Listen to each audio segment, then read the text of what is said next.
Hervé Friss que nous allons continuer maintenant. Merci d'être avec nous, Hervé Friss. Vous allez bien ? Oui, bonjour Genza, bonjour à tous. Alors Hervé Friss, vous êtes de la ville de Lille et vous représentez la maison d'habitat durable avec les services Amélio Copro. C'est une sorte, je crois, de guichet unique de la rénovation des copropriétés sur le territoire, hein, c'est cela ? Oui, c'est ça, c'est vraiment un guichet unique parce que sur notre territoire, en tout cas au moins la ville de Lille, elle rassemble déjà 65% en fait des 8500 immeubles en copropriété de la métropole, et donc ça fait 4700 copropriétés sur la ville et qui regroupe 65 000 logements. C'est-à-dire 2 logements privés sur 3 sont en copropriété, donc c'est un volume important de logements. Et l'état de ces logements et de ces appartements, un appartement privé sur 3 est en étiquette énergie E, F et G. Ils sont très énergivores. C'est ce qu'on disait d'ailleurs dans l'introduction, effectivement. Voilà, tout à fait. Et donc les locataires, ils sont pour une bonne partie en précarité énergétique et souvent ce sont 40%, ce sont des locataires en plus. Autre question pour vous, Hervé Friss, quelles sont les ambitions qui ont été justement fixées par la métropole européenne de Lille et la ville de Lille justement, et comment les atteindre? Parce que ça c'est important quand même. Alors, il est vrai que la ville de Lille, dans un premier temps, a un objectif de rénover plus de 2000 logements par an d'ici 2026, dont une bonne partie de ces logements sont en copropriété. Et cet objectif est vraiment en adéquation avec celui de la métropole européenne de Lille, qui est d'améliorer 8200 logements par an aussi. Et pour atteindre ces ambitions, tout d'abord, la métropole européenne de Lille a engagé tout un observatoire des copropriétés pour mieux les connaître, qu'elle vient de mettre à jour en 2020. Et après, l'idée, l'action, c'est d'accompagner la rénovation énergétique des immeubles. Et pour ça, la MEL et la ville de Lille ont mis en place un certain nombre de démarches, et avant tout donc la maison de l'habitat durable qui est le principal porte d'entrée en fait pour accéder à un certain nombre de services Amélio.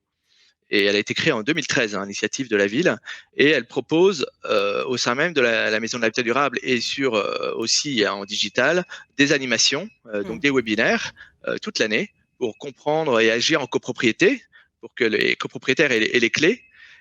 Et propose aussi des conseils spécialisés pour rencontrer un architecte, des juristes et des conseillers en éco-rénovation offerts, dont l'un d'eux est spécialisé en copropriété. Donc ce qu'on comprend, c'est qu'ils ne sont pas seuls, il y a un vrai accompagnement, hein. On est bien d'accord. Oui, il y a tout un accompagnement, et qui est en plus, dès lors qu'il y a un projet et que l'immeuble a une capacité de pouvoir être amélioré, on propose d'autres outils que sont des aides financières.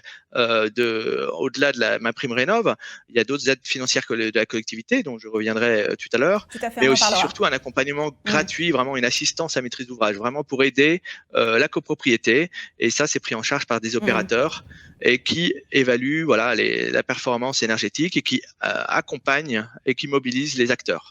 Et justement, on aura un exemple concret tout à l'heure en allant à la résidence d'Isly où les choses ont été faites de façon remarquable. Vous le confirmez, hein? Oui, c'est vrai que c'est vraiment un projet, un des premiers grands projets sur le territoire de Lille qui est exemplaire et qui vraiment montre vraiment la voie à suivre. Très bien, vous allez rester avec nous, Hervé Friss, si vous le voulez bien. On va accueillir tout de suite notre troisième invité, Didier Bravaccini, c'est comme ça qu'il faut qu'on prononce. Bonjour Didier, installez-vous, je vous en prie. Bonjour. Merci d'être avec nous, Didier. Merci de m'accueillir. Merci. Didier, vous êtes responsable région Est, service conseil et appui au territoire pour l'ANA. Alors d'abord, petite présentation de l'ANA pour qu'on puisse savoir justement ce que vous faites. Donc l'ANA, Agence nationale d'amélioration de l'habitat, donc c'est son ancienne, donc Agence nationale de l'habitat, qui est une agence qui fête ses 50 ans cette année, et dont le cœur de métier est vraiment d'accompagner les propriétaires dans leur projet d'amélioration de leur logement en apportant des aides aux propriétaires dans leurs travaux. Ce sont des subventions pour notamment les propriétaires occupants les plus modestes, les copropriétés ou les propriétaires bailleurs. Alors, je rappelle aussi que l'ANA et votre agence est intervenue notamment sur le financement de la rénovation de la résidence du parc d'Isly, sur lequel justement nous reviendrons tout à l'heure. Mais justement, un mot rapide sur cette résidence avant les travaux, parce que je crois que ça n'a rien à voir avec ce qu'il y a aujourd'hui. Non, ça n'a rien à voir par rapport à ce qu'on trouve aujourd'hui sur le terrain. Donc la résidence Isly, c'est un peu je dirais la copropriété typique d'un immeuble construit dans les années 1970, qui a été construit en 1970 sur le territoire de Lille, à côté du quartier de Vauban, qui est sur le territoire de Lille. Oui. C'est une copropriété, c'est un grand ensemble immobilier de 250 logements répartis de 4 bâtiments et qui n'avait pas fait de travaux depuis sa construction. Oui. Donc il y avait besoin vraiment d'un coup de fraîcheur, on va dire, mais pas seulement. Tout ce qui était clos, couvert, date de la construction, donc avec des performances mauvaises, avec un besoin de travaux. Et donc c'est à l'occasion de ce besoin de travaux de rénovation que les propriétaires ont fait un audit énergétique qui a révélé effectivement une situation catastrophique en termes d'énergie, des bâtiments particulièrement énergivores.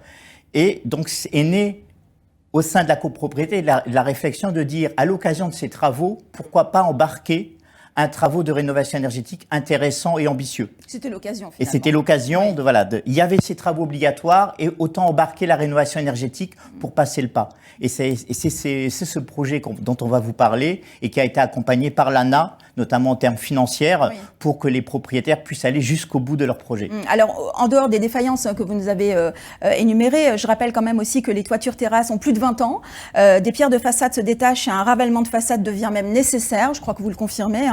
Bon nombre de copropriétaires souhaitent changer leur menuiserie et demandent à la copropriété finalement d'organiser un appel d'offres commun.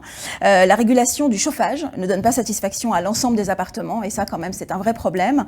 Le montant des charges de fonctionnement ne cesse d'augmenter et ça clairement quand ça touche au portefeuille c'est quand même important.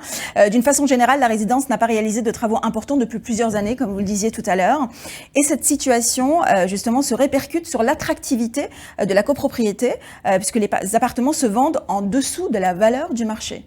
Effectivement, c'est ce qu'on rencontre classiquement sur ce type de parc des années 70 où finalement ça devient moins attractif sur le marché immobilier, ce parc devient moins attractif et donc est déclassé et les propriétaires historiques ont du mal à revendre quand ils veulent partir pour s'installer ailleurs, ont du mal à vendre. Et en même temps, il y a aussi un effet ce sont des logements qui ont des faibles niveaux de confort, au-delà de la facture énergétique, et donc une attractivité mauvaise sur le marché immobilier de Lille. Didier Bravassini, si vous le voulez bien, je vous propose maintenant et concrètement de découvrir ensemble cette résidence du parc d'Isly à Lille au travers d'un premier reportage et d'un premier témoignage, celui de Madame Richir, copropriétaire de la résidence. C'est un reportage signé Pierre-Yves Falson et Nicolas Tarade.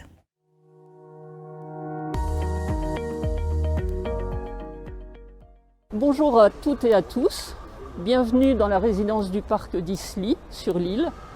Nous sommes très heureux de vous accueillir dans le cadre des copros vertes.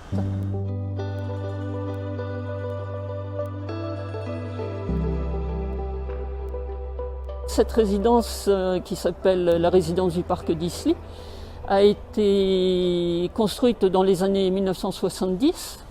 Elle comporte 4 bâtiments. Au niveau des logements, ça va du studio jusqu'au T6. Nous avons déjà une première population qui sont des personnes âgées qui sont là depuis la création de la résidence. On a pas mal de personnes qui ont pris leur retraite et qui ont vendu leur maison et qui sont venus se loger dans des appartements ici. Et comme on a des studios et des T2, on a beaucoup d'étudiants puisqu'on est dans un quartier où il y a des facultés, où il y a le centre hospitalier qui est juste derrière. Donc beaucoup d'étudiants ici.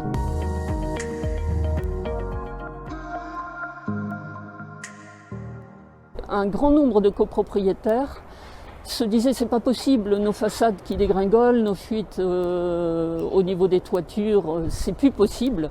Maintenant, il faut vraiment faire quelque chose. Donc ce constat-là, ça a aidé la prise de décision, en tout cas l'intérêt des copropriétaires pour faire des travaux.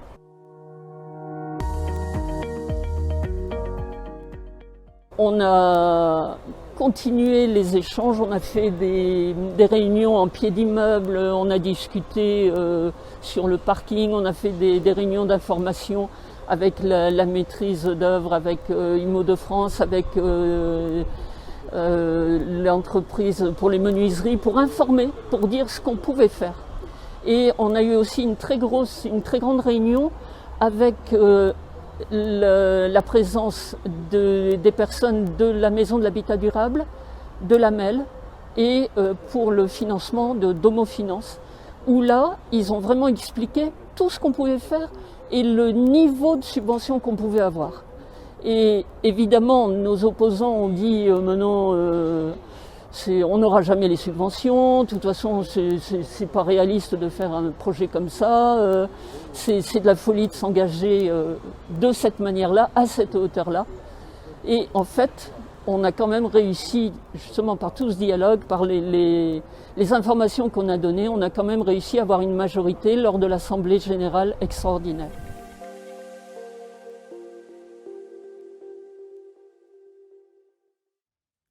Alors Didier Bravassini, on vient de découvrir le reportage justement et le témoignage de Madame Richir, qui est l'une des copropriétaires. J'ai l'impression que le chantier est énorme.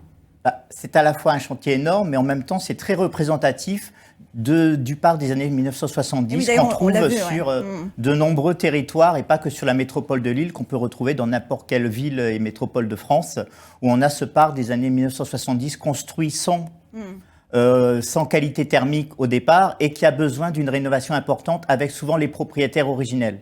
Et tout l'enjeu qu'on voit sur l'île, c'est vraiment de l'accompagnement et de l'information pour faire décider les copropriétaires du bon programme de travaux et d'aller jusqu'au bout et d'avoir quelque chose d'ambitieux. Alors justement, pour évoquer justement et compléter ce que disait Madame Richir durant le reportage, les travaux votés en AG sont l'isolation par l'extérieur des bâtiments, donc murs, toitures et planchers évidemment, changement des 2/3 des menuiseries, donc ce qui paraît quand même assez incroyable, réglage du réseau chaleur et pose de robinets thermostatiques et pose d'une ventilation hybride. Alors sachez qu'en complément, l'Assemblée générale fixe un nouvel objectif, faire des bâtiments de la résidence du parc d'Isly des bâtiments basse consommation, ce qu'on appelle BBC. Et l'objectif à terme est justement de faire baisser significativement les charges des copropriétaires liées notamment au chauffage. Alors justement, Didier, BBC, qu'est-ce que ça veut dire? Alors BBC, c'est un label qui a été créé en 2007, qui est un bâtiment basse consommation, qui caractérise des bâtiments qui sont très performants en termes d'énergie. Donc en fait, leur consommation énergétique est à peu près 3 à 4 fois supérieure, du moins minimum, le gain énergétique est 3 fois 4 par rapport au parc classique, notamment en rénovation énergétique. Donc à la sortie des travaux, on est plutôt sur des étiquettes A, B, voire C en fonction des zones climatiques en France. Et donc c'est quelque chose qui est vraiment performant en termes de consommation et d'émissions de gaz à effet de serre. Alors justement, question pour vous, Hervé Friss, vous êtes toujours avec nous à distance. Quel a été l'accompagnement finalement d'Amélio Copro de la genèse du projet au lancement des travaux ? Alors pour le projet de la rénovation de la résidence Isly, tout d'abord, ça a été un conseil syndical fort qui a pris en main le projet. Dorénavant, ils sont davantage épaulés par les syndics, qui sont davantage acteurs sur l'éco-rénovation. Oui. Et ce conseil syndical est rentré en contact avec la Maison de l'Habitat Durable, qui a mis en relation avec les conseillers faire à l'éco-rénovation de la copropriété de la métropole de Lille. Et après, il y a eu un enclenchement d'un accompagnement un peu sur mesure de la copropriété. Madame Richir l'a bien précisé, qui intégrait donc à la fois l'analyse des performances énergétiques, jusqu'où on pouvait aller, et surtout un travail sur le plan de financement. Les plans de financement à l'échelle de l'immeuble, de la copropriété, mais aussi les plans de financement de chaque quote-part pour les copropriétaires, pour savoir combien ils vont devoir avoir en reste à charge. Et ça, c'est des éléments importants de finesse pour pouvoir rassurer ces copropriétaires dans la prise de décision lors d'un vote en Assemblée générale. Alors justement, Hervé, quand on a été rencontré Madame Richir, elle nous a dit justement que les copropriétaires avaient une responsabilité limite importante dans le vote de ces travaux ou dans l'avancement de ces travaux. Est-ce que vous confirmez que finalement tout le monde c'est un espèce de travail collectif finalement? Oui, c'est vraiment un projet collectif, collaboratif, oui. Qui nécessite un certain nombre d'acteurs à mettre dans la même dynamique, dans la même perspective du projet. Il y a à la fois donc le syndic et avec son conseil syndical qui est vraiment un acteur important, qui est la pierre angulaire aussi de projet. Mais aussi donc les accompagnements, que ce soit les accompagnements d'assistance à la fois financière, administrative, l'architecte, tous les architectes, les bureaux d'études qui sont aussi des acteurs, et les financeurs des projets qui sont nécessaires pour amener à des projets globaux, avec des ambitions importantes et de faire une rénovation des immeubles presque remis à neuf, quoi. Et ça nécessite des financements souvent assez importants. En tout cas sur l'île, on est sur des moyennes de 50% de financement de projet. On cumule tous les financeurs. On y reviendra. Justement, pour confirmer ce que vous êtes en train de nous dire en ce qui concerne justement ce projet collectif, je vous propose maintenant de découvrir un autre reportage, toujours justement dans cette résidence d'Isly, pour montrer finalement et pour confirmer que ce projet est réellement collectif. Regardez.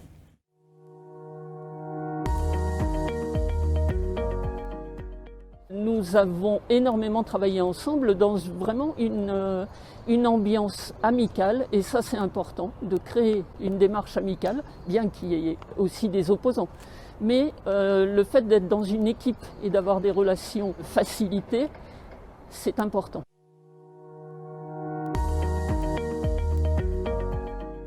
C'est pas un projet d'un architecte, c'est pas un projet d'un syndic, c'est pas un projet d'un conseil syndical, c'est un projet commun.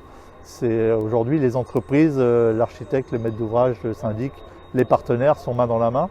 Pas que pour un reportage, pas que pour passer à la télé ou passer dans les journaux. On est obligé au quotidien quasiment de s'appeler, de venir sur site, de faire une conf call si besoin, de s'envoyer des mails en disant il y a ça, parce qu'on doit réagir au quotidien, parce que les gens habitent ici. Et on ne peut pas se dire on attendra la semaine prochaine pour traiter un problème et laisser les gens dans leurs problèmes.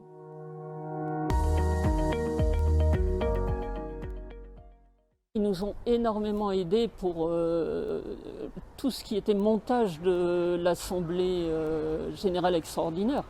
Au niveau des réunions aussi, quand il y a eu des réunions d'information avec certains corps de métier, certaines réunions ont été faites dans les locaux du syndic. Donc il y a vraiment eu un travail important avec le syndic. Il faut être sur la même ligne au niveau du projet. Il faut avoir analysé le projet ensemble et puis ensuite prendre les différents problèmes, parce que des problèmes il y en a. Il y en a à résoudre tout au long du chantier. Et c'est vraiment un travail ensemble avec l'architecte, avec le syndic et le conseil syndical, ça c'est sûr. Déjà sur la gestion quotidienne d'une résidence comme celle-ci, on est obligé de s'adapter. On ne gère pas une résidence de 250 appartements comme une résidence de 50. C'est pas possible, on a beaucoup plus d'équipements, on a souvent des gardiens qui sont sur place qui nécessitent un rôle d'employeur derrière. Donc déjà dans la gestion courante, c'est pas du tout la même vision. On parle de rénovation énergétique, on ne se limite pas à une isolation thermique par extérieur, on a aussi des travaux d'économie d'énergie qui ont été faits, notamment au niveau du chauffage, avec l'installation de robinets thermostatiques dans tous les logements au niveau des radiateurs. Sans ça, on a beau isoler, mais si on ne régule pas le chauffage, c'est pas une rénovation énergétique optimum. Du coup, enfin voilà, c'est vraiment beaucoup de choses qu'on a dû mettre en place et sur lesquelles on a dû accompagner le conseil syndical et pas se limiter sur je refais ma façade et je l'isole.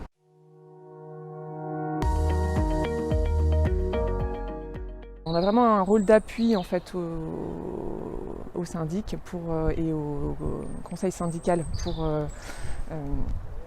pour préparer en fait tout l'amont en fait, voilà. Et puis notre rôle, ça va être aussi d'aller rechercher toutes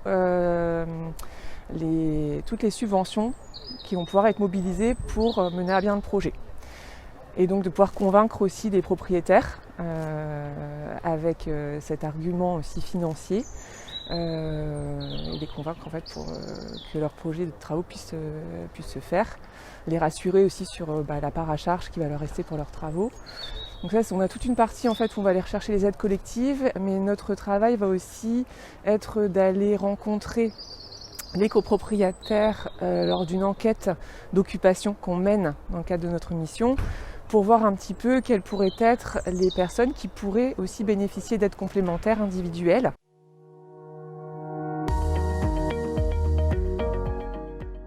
Des aides qui ont été des aides menées par le biais de la métropole européenne avec Écocité, qui est un financement aussi européen qui a permis ce financement.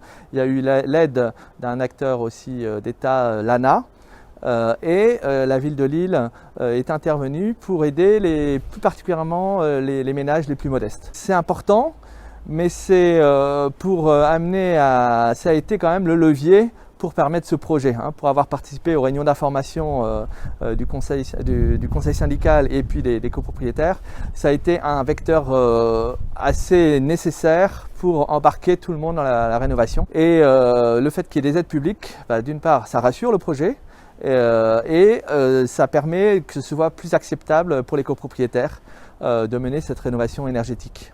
Hervé Friss, je suis sûre que vous avez des commentaires à faire suite à ces 2 reportages que vous venez justement de visionner.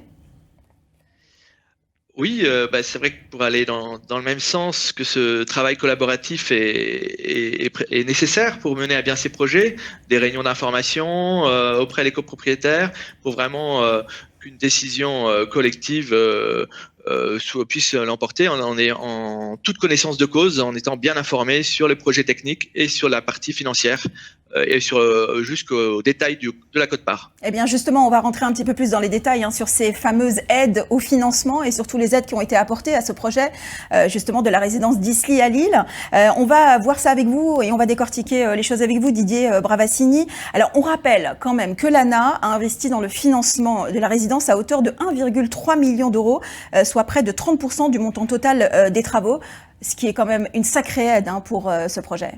C'est vraiment le cœur de métier de l'ANA, d'apporter des aides pour les propriétaires qui s'engagent dans des travaux de rénovation énergétique ambitieuses. Et depuis le 1er janvier 2021, justement, le dispositif MaPrimeRénov' copropriété, oui, c'est vraiment cette aide socle d'au moins 25% du montant des travaux qui est apporté par l'agence pour accompagner toutes les copropriétés, quel que soit le territoire et la typologie des copropriétés, pour des projets ambitieux. Alors, je suis sûre qu'il y a plein de copropriétaires qui seraient intéressés par cette question. Quelles sont finalement les différentes subventions auxquelles peut prétendre finalement une copropriété et quelles sont les conditions d'octroi ? Alors, la condition d'octroi pour les copropriétés, c'est MaPrimeRénov' qui est une aide socle, oui, de 25%, qui est une aide collective à l'immeuble. C'est ça qui est important, donc ça bénéficie à l'ensemble des copropriétaires, quelles que soient leurs ressources, quelle que soit la typologie des logements, que ce soit du locatif, des propriétaires occupants, des commerces, c'est une aide à l'immeuble. Et à cela s'ajoutent des bonus en fonction de la performance atteinte. Donc des bonus, soit quand on est en bâtiment basse consommation à la fin des travaux, oui, donc un bonus de 500 € par logement, ou un bonus quand on traite un immeuble qui est énergivore, c'est-à-dire quand on est une passoire énergétique classée F et G au départ, oui, et qu'on sort de ce classement, et là aussi il y a un bonus possible de 500 €. Et enfin, il y a des aides spécifiques pour les copropriétés les plus fragiles qui connaissent des difficultés financières, oui, de 3 000 € par lot qui viennent s'ajouter à cette aide socle qui bénéficie à l'ensemble des copropriétés. Hervé Friss, peut-être une réaction au sujet de cette question bien particulière ? Sur les aides, c'est souvent le sujet le plus important, c'est la partie financement. Puisque c'est ce qui permet de rendre faisable le projet et voilà, d'embarquer tout le monde. C'est vrai que c'est un des points qui peut être souvent de crispation, et c'est pour ça qu'il faut être assez transparent, et la simplification de l'aide et du couplage de l'aide MaPrimeRénov' avec l'ANA est très intéressante. Elle a été à hauteur de combien, rappelez-nous ? Alors, pour ce qui est de l'aide de la collectivité, oui. Alors, en effet, pour l'aide des collectivités, la ville de Lille, en tout cas, a contribué à hauteur de 63 000 € pour plus particulièrement des aides individuelles pour, oui, les copropriétaires les plus fragiles. Et la métropole européenne de Lille a investi aussi 830 000 € dans le cadre d'un programme spécifique qui était Écocité. Mais tout dernièrement, elle a délibéré sur des nouvelles aides aussi sur ces projets de rénovation. Très bien. Donc ça veut dire qu'aujourd'hui, toutes les résidences qui ont besoin justement de ce type de travaux importants ont toutes les possibilités, en tout cas, d'avoir autant des aides qu'un accompagnement concret autour de ce projet. Ah oui, ça c'est vrai que c'est ce qu'on a mis en place, et encore dernièrement ça a été boosté l'été dernier par la métropole européenne dans le cadre de son plan de relance en créant le guichet unique Amélio Copro, et qui aussi en collaboration avec les fédérations immobilières permet d'embarquer et de vraiment regarder les portefeuilles des copropriétés et les inviter à étudier tout projet avant de changer, de faire la réfection de la toiture, de faire la réfection et juste un ramassement de façade. Il faut vraiment prendre le temps et en amont des projets pour voir regarder l'ambition qu'on peut y amener immeuble par immeuble. Didier, vous voulez réagir encore une fois? Là, je trouve ce qui est important de souligner, c'est vraiment ces facteurs de réussite. C'est l'aide socle apportée par l'ANA, ce qui est une aide nationale, l'aide des collectivités locales qui viennent compléter ces aides pour des travaux plus performants, qui permettent aux copropriétés d'aller plus loin.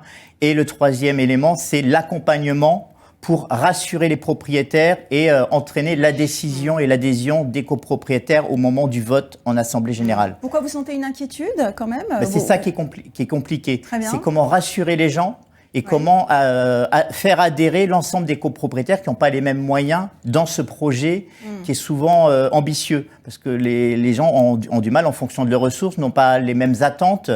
Et tout l'enjeu est vraiment de rassurer l'ensemble des copropriétaires pour les faire adhérer au projet. Très bien. Juste avant de donner quelques informations supplémentaires sur ces fameux travaux de la résidence du parc d'Esty, rappelez-nous quand même, Amélio, justement le rôle concret d'Amélio pour ceux qui viennent de nous rejoindre par exemple. Hervé Friss. Alors pour le rôle concret d'Amélio, c'est vraiment une assistance un peu équivalent à une assistance à maîtrise d'ouvrage, qui est vraiment d'accompagner les copropriétaires en lien avec le syndic, en lien avec l'architecte, et de pouvoir rendre possible le projet avec les aides financières, donc déposer les demandes de financement, évaluer la performance du projet et d'aller rechercher toutes les aides collectives, individuelles, et ça de A à Z sur toute la partie projet.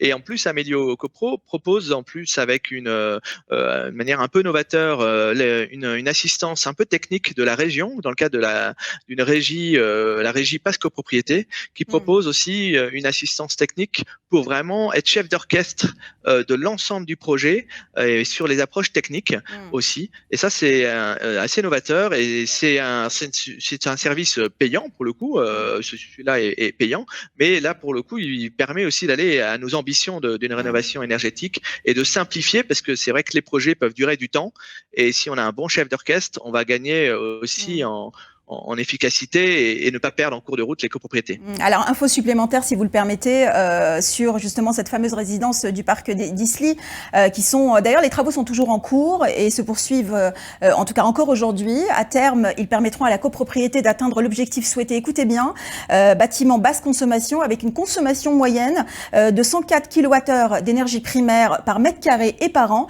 contre 272 actuellement, ce qui paraît quand même assez incroyable.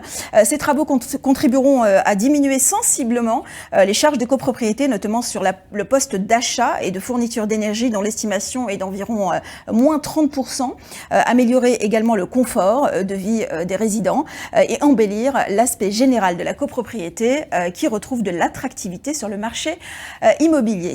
Hervé Friss et Didier Bracchini, merci beaucoup d'avoir été avec nous. Vous avez un dernier mot avant qu'on se quitte, Didier?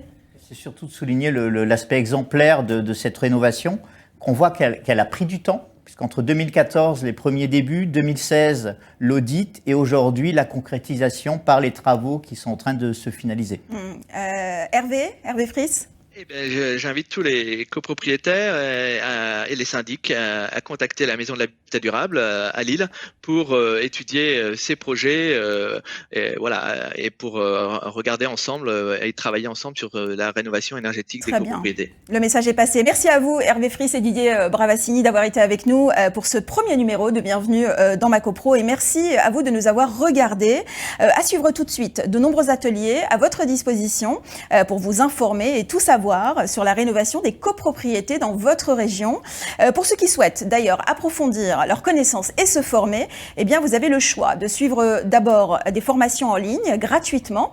Un mail vous a été envoyé à ce sujet d'ailleurs au moment de votre inscription au Tour des régions, ou participer à des formations qui vous proposent d'être en présentiel ou en webinar en participant aux 2 prochaines sessions que je vous propose de noter de votre côté. Eh bien, il y aura une session le 2 avril prochain au matin matin qui portera sur les réglementations et aides en matière de rénovation énergétique. Et le 9 avril, au matin également, qui portera sur le sujet du financement.